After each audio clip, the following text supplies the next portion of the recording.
security without one's homeland. Officer Khalifa, in an interview with the Syrian TV, pointed out that the government of Recep Tayyip Erdogan is offering weapons and money to the armed terrorist groups in order to infiltrate into Syria and perpetrate massacres against the Syrian people. He added that in Turkey they resided in an area which is 20 kilometers far from Antioch, adding that the concepts which the armed groups believe in are takfiri ones and depend on fatwas that come from the Gulf countries. He made it clear that the orders were given to those groups from Istanbul Council, as their goals were not overthrowing the regime but defeating the Syrian state and destroying its army. He went on to say that the Syrians in the Turkish camps suffer from humiliation and disgrace and that they were treated in an inhuman way. He affirmed that psychological pressures and wars of rumors were being practiced on the deserted officers in Turkey to frighten them and prevent them from returning to Syria. He stressed that while he was in Turkey, he was experiencing an internal conflict, so he decided to return to Syria as there is no dignity for anyone who lives outside his own homeland.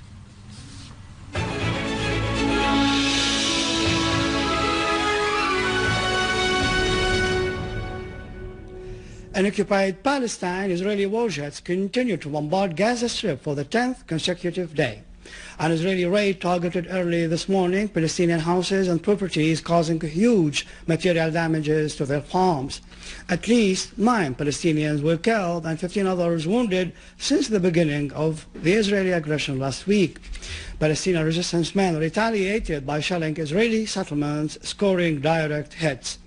On the West Bank, occupation authorities arrested 11 Palestinians in Hebron, Jenin, Nablus, and occupied Jerusalem. The Iranian land and air forces today started maneuvers west of the country. According to the Land Force Assistant Commander, Brigadier Ali Mehrabi, the maneuvers, dubbed Khaybar, aim at raising the level of preparedness and the combat spirit of the soldiers and implementing the military plans on the ground.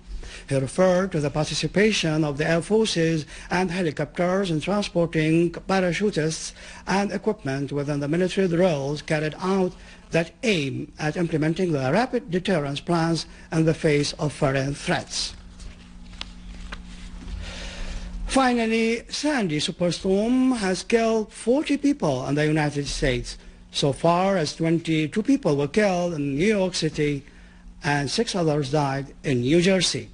Across the U.S. Northeast, at least 8 million homes and businesses are without power, while in Lower Manhattan, 250,000 residents remained without power after a transformer explosion at a Con Edison substation, with total damage estimated at between $10 to $20 billion.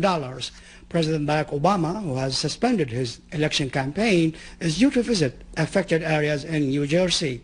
The storm is still causing severe disruption after moving inland.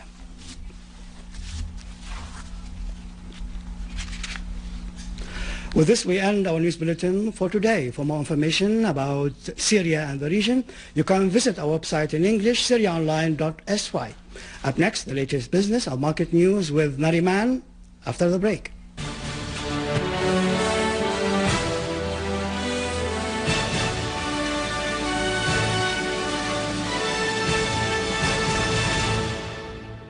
Ladies and gentlemen, good afternoon. The Directorate of Agriculture in Hama allocated an area of over 34,000 hectares for wheat in its plan for next agricultural season. The Directorate said that this area is intended for the irrigated wheat, with an area of over 22,000 hectares on one hand and the rain irrigated wheat of nearly 12,000 hectares on the other hand. It also pointed out that the agricultural plan for the current season depends on planting wheat of both types in different areas, such as Hama, Mharde, Kafar Zaita, Soran, Al Salamiye, Sabbura, Al Hamra and Misyaf. The total amount of the marketing cotton since the start of the current season reached 6,500 tons in Al Marras Kachur in Idlib, with expectations to reach 7,000 tons by the end of the season. The manager of this Kachur said that receiving the first portion will continue till the 15th of next month, with a cost of 51 Syrian pounds per kilogram, pointing out that the total cultivated cotton area reached 4,822 hectares in the governorate. Brent crude stabilized at $109 a barrel after Hurricane Sandy hit the U.S., which has reduced demand for oil while some refineries resumed operations gradually.